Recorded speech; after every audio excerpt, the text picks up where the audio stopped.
नमस्ते दोस्तों, आप सभी का स्वागत है मेरे YouTube चैनल आदित्य की कहानी में। मेरा नाम रोहन है और मैं चंडीगढ़ का रहने वाला हूँ। यह कहानी मेरा और मेरी मम्मी की है, जो एक सच्ची घटना पर आधारित है। मैं आप सबके सामने यह बताना चाहता हूँ कि कैसे मैंने अपनी मम्मी को तैयार किया, जबकि उनका मन नहीं था। तो दोस्तों, इस कहानी को दिल थाम कर सुनिएगा। दोस्तों, हमारे परिवार में मैं, मेरे पापा और मेरी मम्मी और मेरी एक छोटी बहन है। मेरे पापा का नाम अमर सिंह है और वह प्राइवेट कंपनी में काम करते हैं, और मेरी मम्मी का नाम संगीता है, वह एक हाउसवाइफ है। और मेरी छोटी बहन का नाम राधा है और वह इंटर में पढ़ती हैं, और मेरा नाम तो आपको पता ही होगा। तो चलिए आज बढ़ते हैं। मम्मी पापा की लव मैरिज हुई थी और वह दोनों ही काफ़ी शिक्षित हैं, इसलिए हमारे घर का माहौल काफ़ी खुला और आधुनिक है। अगर मम्मी की बात करूं तो वह अपने शरीर का बहुत ध्यान रखती हैं और अच्छी तरह से शिक्षित होने के कारण शर्ट, जीन्स और टॉप पहनना उनके लिए आम बात है। मम्मी अपनी फिटनेस का ध्यान रखने के कारण काफ़ी आकर्षक और खूबसूरत दिखती है। मैं घर में उनका इकलौता बेटा हूँ, इसलिए मुझे हमेशा बहुत प्यार मिला है और पापा मम्मी कभी मुझे नाराज़ नहीं करते हैं। जब भी समय मिलता है, हम चारों मिलकर खुलकर बातें करते हैं। तो यह कहानी शुरू होती है जब मैं कॉलेज में था। मेरी परीक्षाएं खत्म हो चुकी थीं और गर्मियों की छुट्टियां चल रही थीं। उस समय मेरी बहन का भी छुट्टियां चल रही थीं। क्योंकि मैं कभी रिश्तेदारों के यहाँ रहने नहीं गया था, इसलिए मैंने छुट्टियां घर पर ही छुट्टियां बिताने का फैसला किया। हालांकि मेरी बहन नानी के घर जाने की जिद करने लगी थी, इसलिए पापा ने उसे नानी के घर छोड़ आए। मुझे घर पर छुट्टियां बिताने में कोई परेशानी भी नहीं थी, क्योंकि मैं घर पर लैपटॉप में गेम खेलता था और मोबाइल पर टाइम पास करता रहता था। एक दिन मैं लैपटॉप पर गेम खेल रहा था और उस समय घर की काम वाली बाई छुट्टी पर गई हुई थी, इसलिए मम्मी ही सारे काम कर रही थीं। पापा सुबह ऑफिस चले गए थे और मम्मी घर के काम निपटा रही थीं। उन्होंने उस दिन राजस्थानी मारवाड़ी ड्रेस पहना हुआ था और चूंकि वे घर पर ही थीं, इसलिए उन्होंने दुपट्टा नहीं लिया था। इस समय मम्मी मेरे कमरे में आई और झाड़ू लगाने लगी। मैं बेड पर बैठा गेम खेल रहा था। जैसे ही मम्मी कमरे में आई और झाड़ू लगाने लगी, मैंने उनकी ओर ध्यान देना शुरू किया, क्योंकि उन्होंने दुपट्टा नहीं ली थी। कुछ चीज़ें साफ दिखाई दे रही थीं। अचानक मम्मी ने मेरी ओर देखा और बोली, उठो, मुझे बेडशीट ठीक करने दो और फिर अपना गेम खेलना। फिर मैं तुरंत दूसरी तरफ देखने का नाटक करने लगा और फिर उठकर बाथरूम में चला गया। बाथरूम में जाकर मैंने सोचा कि कहीं मम्मी ने मुझे देखते हुए देख तो नहीं लिया। उस समय मैं डर गया था, लेकिन मेरे मन में कई तरह के विचार चल रहा था। मैं समझ नहीं पा रहा था कि जो मैंने देखा और सोचा वह सही था या गलत। फिर मैं बेडरूम में वापस आकर बैठ गया, लेकिन अब मेरा ध्यान गेम खेलने में नहीं लग रहा था। बेडशीट ठीक करके कि मम्मी किचन में चली गई थीं। तब मुझे राहत मिली कि मम्मी को कुछ शक नहीं हुआ। फिर मैंने अपना लैपटॉप बंद कर दिया और मोबाइल पर टाइम पास करने लगा। अचानक मुझे एक नोटिफिकेशन आया और मैंने उस पर क्लिक किया। वहां मुझे कई कहानियां दिखीं, जिनमें एक कहानी माँ और बेटे के बारे में थी।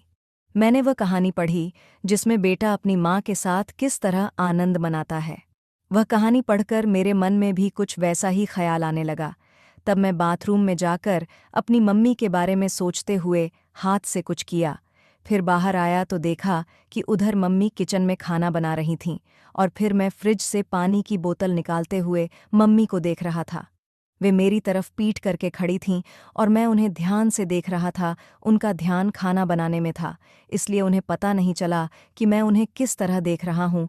और तभी अचानक मम्मी पीछे मुड़ी और मेरी तरफ देखते हुए बोली, क्या रे रोहन, क्या हुआ, क्या देख रहा है? मैं घबरा गया और स्थिति संभालते हुए बोला, कुछ नहीं मम्मी, मैं देख रहा था कि मेरी प्यारी मम्मी कितनी मेहनत करती हैं सुबह से लेकर रात तक। ये सुनकर मम्मी को बहुत अच्छा लगा और उसने कहा, हाँ बेटा, कुछ सालों में तुम्हारी भी पत्नी आ जाएगी मेरी मदद करने के लिए। और मम्मी हंस पड़ी। इतना कहकर मैं अपने बेडरूम में चला गया और सोचा कि मम्मी को क्या पता कि मैं उसे ही देख रहा था और क्या सोच रहा था। इस तरह मम्मी को देखते देखते कुछ दिन निकल गए और तब मैंने सोचा कि सिर्फ देखने से कुछ नहीं होगा, कुछ प्लान बनाना पड़ेगा। ऐसा सोचते सोचते शाम हो गई और पापा ऑफिस से घर आ गए। उन्होंने कहा कि ऑफिस के काम के लिए मुझे 15 दिनों के लिए विदेश जाना पड़ेगा। यह सुनकर मैं मन ही मन बहुत खुश हुआ और मैंने सहमति में सिर हिला दिया। फिर 3 दिन बाद पापा जाने वाले थे और मैंने ठान लिया कि जो भी करना है इन 15 दिनों में ही करना है, नहीं तो फिर ऐसा मौका नहीं मिलेगा। अगले दिन बुधवार था, पापा जाने वाले थे, इसलिए थोड़ी बहुत शॉपिंग करनी थी। मम्मी और पापा शॉपिंग के लिए निकलने वाले थे, तब मुझसे पूछा, तुम आओगे? तो मैंने मना कर दिया और कहा, आप लोग जाओ, मैं गेम खेलूंगा। फिर वे दोनों चले गए और उनके जाते ही मैंने दरवाज़ा लॉक किया और उनके बेडरूम में गया। मैंने अलमारी खोलकर देखा कि क्या मुझे कोई आइडिया मिलता है। तभी मुझे एक युक्ति सूझी। मैंने और ढूंढने की कोशिश की तो मुझे मम्मी की लिपस्टिक और बॉडी स्प्रे मिला। ढूंढते हुए मुझे मम्मी के कई कपड़े मिले। उनमें एक ड्रेस मिला। मम्मी का वह 1 पीस था, लाल रंग का। उसे देखकर मैंने सोचा, मम्मी इस ड्रेस में कैसी लगेगी। सोचते सोचते मैंने अलमारी में कपड़े ठीक ठाक से रख दिया, लेकिन बेडरूम में मम्मी की फोटो देखकर मुझे फिर से कुछ अजीब महसूस हुआ। अब मैंने मन में ठान लिया था कि मम्मी के नाम पर कुछ भी नहीं होने वाला। अब कुछ करना ही पड़ेगा, तभी मैं शांत हो पाऊंगा। सब कुछ ठीक से समेटकर मैं हॉल में आकर टीवी देखने लगा। तभी मम्मी और पापा वापस आ गए और बैठ गए। इस तरह वह दिन निकल गया और अगले दिन पापा जाने वाले थे, इसलिए मम्मी ने जल्दी उठकर सब कुछ समेट दिया और पापा को नाश्ता देकर घर के बाकी काम करने लगी। सुबह के 9 बजे पापा हमें बाएं बोलकर चले गए और मम्मी भी घर के कामों में लग गई। पापा का बाहर कंपनी के काम से जाना हमारे लिए कोई नई बात नहीं थी। मम्मी जल्दी उठने और पापा को संभालने के चक्कर में नहाने नहीं गई थी। पापा के जाने के बाद सुबह 9 बजे मम्मी नहाने चली गईं और मैं हॉल में टीवी देख रहा था। अचानक मम्मी की आवाज़ आई, रोहन तौलिया दे दो। मैं बाहर ही भूल गई। मैं तुरंत तौलिया लेकर गया। मम्मी ने दरवाज़ा थोड़ा सा खोला और तौलिया लेने के लिए हाथ बढ़ाया।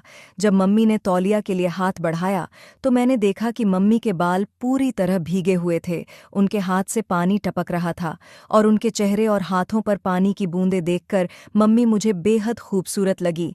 जब मम्मी ने हाथ आगे किया तो वह थोड़ा साइड में खिसकी थी, तब मुझे वह थोड़ी सी दिखी और उस पर पानी की बूंदें भी थीं। उसके हाथ जैसे मुझे अंदर बुला रहे थे, लेकिन वह छलांग थी, तुरंत अंदर खिसक गई। ऐसा लग रहा था कि मैं तुरंत अंदर जाकर उसे खड़ा खड़ा ही आनंद दे दूं। वैसे भी पापा घर पर नहीं थे, लेकिन मैंने खुद पर काबू किया और हॉल में आकर बैठ गया।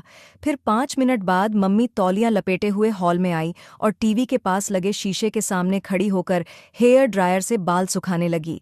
मैं और भी ज्यादा परेशान हो गया और उसे पीछे से देखने लगा। जब जब मम्मी अपने बालों में हाथ डालकर हेयर ड्रायर से बाल सुखा रही थीं, उसके लिए यह सब नॉर्मल था। लेकिन उसे क्या पता था कि पीछे सोफे पर बैठा लड़का उसे आनंद देने के लिए पागल हो रहा है और उसे पीछे से देख रहा है। मैंने मन में विचार किया कि आज से ही कोशिश करनी चाहिए और मैंने बिना समय गवाए बोला, मम्मी तू हमेशा साड़ी और राजस्थानी ड्रेस ही पहनती हैं घर में। तब मम्मी बोली, क्यों बेटा, ऐसा क्या है? मुझे जो सही लगता है वह मैं पहनती हूँ। तुम्हें ऐसा क्यों लगता है कि कुछ और पहनना चाहिए? तब मैंने कहा, कुछ नहीं मम्मी, कल जब आपने जीन्स और टॉप पहना था तो बस यूं ही कह रहा था। तब मम्मी बोली, अरे पागल, घर में कौन जीन्स और टॉप पहनता है? बाहर जाना हो तभी पहनूंगी ना। फिर मैंने कहा, ऐसा नहीं है मम्मी, जब आप साड़ी और राजस्थानी ड्रेस पहनती हैं तो थोड़ा उम्र दराज लगती हैं, इसलिए बोला। फिर मम्मी ने जवाब दिया कि अब जवान बकर क्या करना है, जिससे प्यार किया उससे शादी कर ला। और अब तुम्हारे जैसा आलसी बेटा और राधा जैसी खूबसूरत बेटी है, फिर और क्या चाहिए? इतना कहकर मम्मी जोर से हंसी और बेडरूम में कपड़े पहनने चली गई। मैं भी हंसने लगा और टीवी देखने लगा।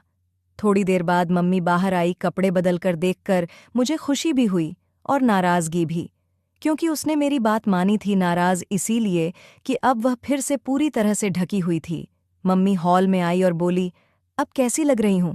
मैं हैरान होकर बोला, वाह, अब तो आप तो मम्मी एकदम मेरे उम्र की लड़की लग रही हैं। मम्मी बोली, अरे बुद्धू, तेरे और मेरे बीच 19 साल का अंतर है और कैसे मैं तेरी उम्र की लग सकती हूँ?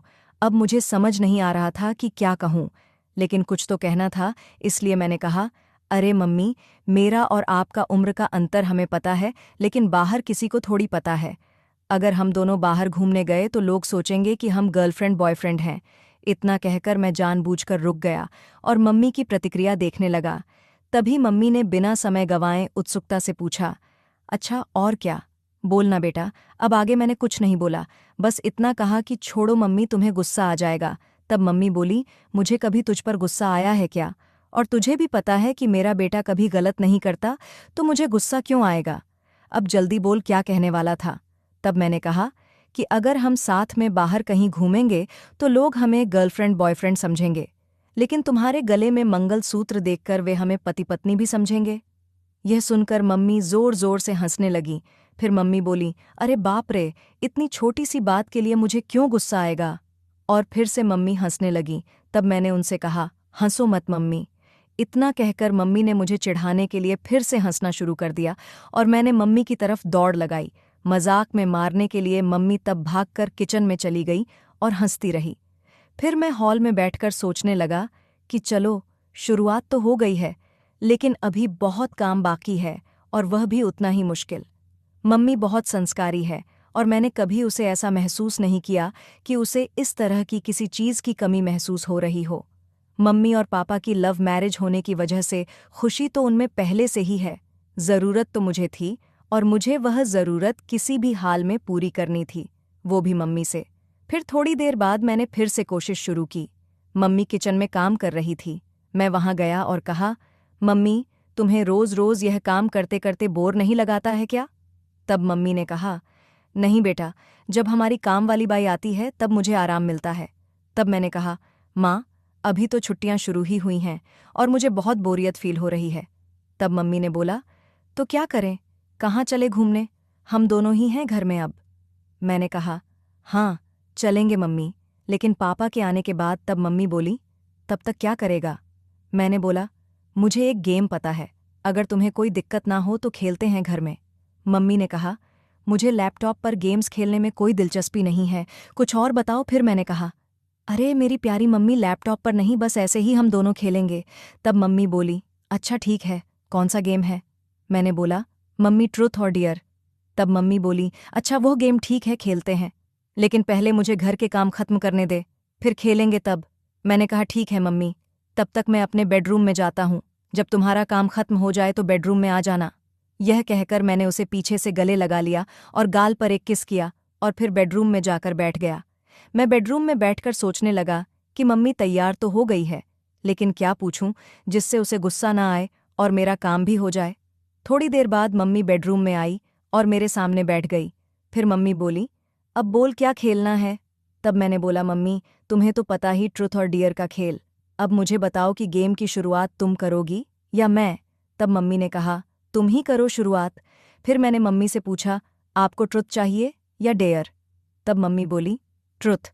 फिर मैंने सवाल पूछा, तुम्हारा शादी से पहले कोई बॉयफ्रेंड था? मेरा सवाल सुनते ही मम्मी बोली, ये कैसा सवाल है रोहन? तब मैंने कहा, यही मेरा सवाल है और आपने ही तो ट्रुथ चुना है, तो अब बताओ। फिर मम्मी बोली, हाँ, मेरा बॉयफ्रेंड था और वह तुम्हारे पापा ही हैं। इसके बाद मैं मम्मी से बोला, अब आप मुझसे पूछो, मेरा भी ट्रुथ है। तब मम्मी ने थोड़ा सोचा और फिर मुझसे सवाल पूछा। मम्मी बोली, तुम्हारी कोई गर्लफ्रेंड है? तब मैंने हाँ में जवाब दिया और कहा, हाँ, है, वह मेरे सामने ही बैठी है। मेरा जवाब सुनते ही मम्मी थोड़े गुस्से में बोली, अरे बेटा, ऐसा बोलना गलत है, मैं तुम्हारी मम्मी हूँ। शुरू में ही मेरा आत्मविश्वास थोड़ा कम हो गया, क्योंकि मम्मी को ऐसे गेम्स में कोई इंटरेस्ट नहीं था और वह संस्कारी थी, लेकिन मैं हार मानने को तैयार नहीं था। तभी मैंने कहा, अरे मम्मी, मजाक में बोला था, आप तुरंत क्यों गुस्सा हो जाती हो? तब मम्मी प्यार भरी मुस्कान के साथ हंस पड़ी और सिर हिला दिया। इसके बाद फिर मैं मम्मी से पूछा, अब आपको क्या चाहिए, ट्रुथ या डियर? तो फिर से मम्मी ने ट्रुथ बोला। तब मैं उनसे सवाल किया, शादी से पहले क्या आपने कभी आनंद लिया या कोई खेल खेला है? तब मम्मी गुस्से में बोली, रोहन, ये ज्यादा हो रहा है, मुझे नहीं लगता कि तुम्हें ऐसे सवाल पूछने चाहिए, अब हमें यही रखना चाहिए। इस पर मैं कहा, अरे मम्मी, हम अच्छे दोस्त हैं और मुझे नहीं लगता कि तुम मुझसे कुछ छुपा सकती हो। अगर तुम मुझसे प्यार करती हो और मुझ पर विश्वास है तो फिर मम्मी बोली, लेकिन बेटा, तुम मेरे बेटे हो और यह बातें सही नहीं हैं। तब मैंने उनसे कहा, मम्मी, तुम तो बहुत पढ़ी लिखी हो, फिर भी तुम्हें यह बातें गलत लगती हैं। ये वही बातें हैं जो हमें फर्स्ट साइंस में सिखाई जाती है। तब मम्मी बोली, ये साइंस में नहीं सिखाई जाती बेटा। तब मैंने कहा, नहीं सिखाई जाती तो फिर मुझे इन चीज़ों के बारे में कुछ भी पता नहीं होना चाहिए। इसके बाद मम्मी बोली, तुम्हें हर चीज़ जानने का पूरा हक है, लेकिन ध्यान रखो कि तुम किससे पूछ रहे हो। तुम मुझसे यानी अपनी माँ से यह सब पूछ रहे हो। तब मैंने कहा, मम्मी तुम्हें भी पता है कि मेरे कोई और दोस्त या गर्लफ्रेंड नहीं है, तो मैं किससे पूछूं? तुम ही हो जिससे मैं हर बात करता हूँ। तब मम्मी को थोड़ा बुरा लगा, क्योंकि बचपन से ही मैं ज़्यादा बाहर नहीं गया था और इसलिए मेरे ज़्यादा दोस्त भी नहीं थे। उसे समझ में आ गया कि मैं नहीं मानूंगा, तो वह बात करने के लिए तैयार हो गई। तब मम्मी बोली, हाँ, हमने कई बार वैसे किया है और एक बार आनंद भी लिया था। तब मैंने कहा, मम्मी, इतनी छोटी सी बात के लिए इतना समय लिया। इस पर मम्मी बोली, अब तो खुश होना। फिर मम्मी थोड़ी मुस्कुराई और बोली, अब तुम बताओ, तुम्हें क्या चाहिए, ट्रुथ या डेयर? तब मैंने उनसे कहा, डियर।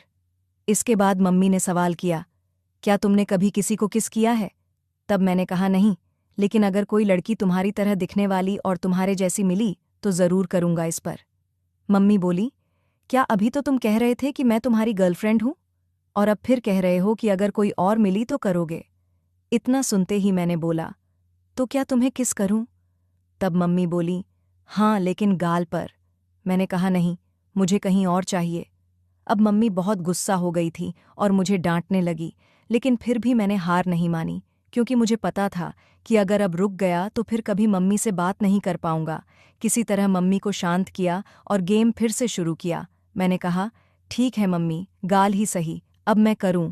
तब मम्मी बोली, हाँ, जल्दी करो। तब मैंने मम्मी के पास गया और कुछ देर देखता ही रहा। फिर मैंने वह किया जो मुझे नहीं करना चाहिए था। फिर धीरे धीरे मम्मी को तैयार करके मैंने मज़ा लेना शुरू कर दिया। अभी थोड़ा सा लिया था, तभी मम्मी ने मुझे रोकने की कोशिश की। तब मैंने महसूस किया कि मैं अपनी हदें पार कर रहा हूँ। इस समय मम्मी की आंखों में नाराज़गी और चिंता साफ झलक रही थी। उन्होंने मुझे प्यार से समझाते हुए कहा, रोहन, यह सब बातें एक मजाक तक ठीक है, लेकिन माँ बेटे के रिश्ते की एक मर्यादा होती है, हमें उसे पार नहीं करना चाहिए। मैंने मम्मी की बात को गंभीरता से लिया। मुझे भी एहसास हुआ कि मम्मी का दिल दुखाना गलत था। मैंने मम्मी से तुरंत माफ़ी मांगी और उनसे वादा किया कि अब मैं ऐसा कोई मजाक नहीं करूंगा जिससे हमारे रिश्ते में कोई दूरी आए। मम्मी ने मेरी माफ़ी को स्वीकार करते हुए मुझे गले लगा लिया और कहा, बेटा, मैं हमेशा तुम्हारी दोस्त रहूंगी, लेकिन हमें यह भी याद रखना चाहिए कि हमारे रिश्ते की कुछ सीमाएं होती हैं। तब मैंने मम्मी से कहा, हाँ मम्मी, अब मैं समझ गया हूँ, मैं आपको कभी दुखी नहीं करूँगा। इसके बाद हम दोनों ने हंसते हुए फिर से सामान्य बातचीत शुरू की। अब मम्मी ने मुझे मेरे दोस्तों के साथ अधिक समय बिताने की सलाह दी और कहा कि जीवन में रिश्तों की मर्यादा और सम्मान बनाए रखना बेहद ज़रूरी है। इस बातचीत ने मुझे यह सिखाया कि मजाक की भी एक सीमा होती है और रिश्तों में आपसी समझ और सम्मान होना चाहिए। अंत में हम दोनों ने एक दूसरे के साथ हंसते हुए खेल खत्म किया और यह वादा किया कि हमारे बीच दोस्ती और प्यार हमेशा बना रहेगा, लेकिन रिश्तों की मर्यादा को भी कभी नहीं भूलेंगे। तो दोस्तों, यह थी आज की हमारी छोटी सी कहानी कैसा लगा कमेंट में ज़रूर बताएं, और चैनल में पहली बार आए हैं तो चैनल को भी सब्सक्राइब करें। आगे ऐसे ही रोमांचक कहानियाँ सुनने के लिए चैनल को सब्सक्राइब ज़रूर करें। फिर मिलते हैं एक नई स्टोरी में। धन्यवाद।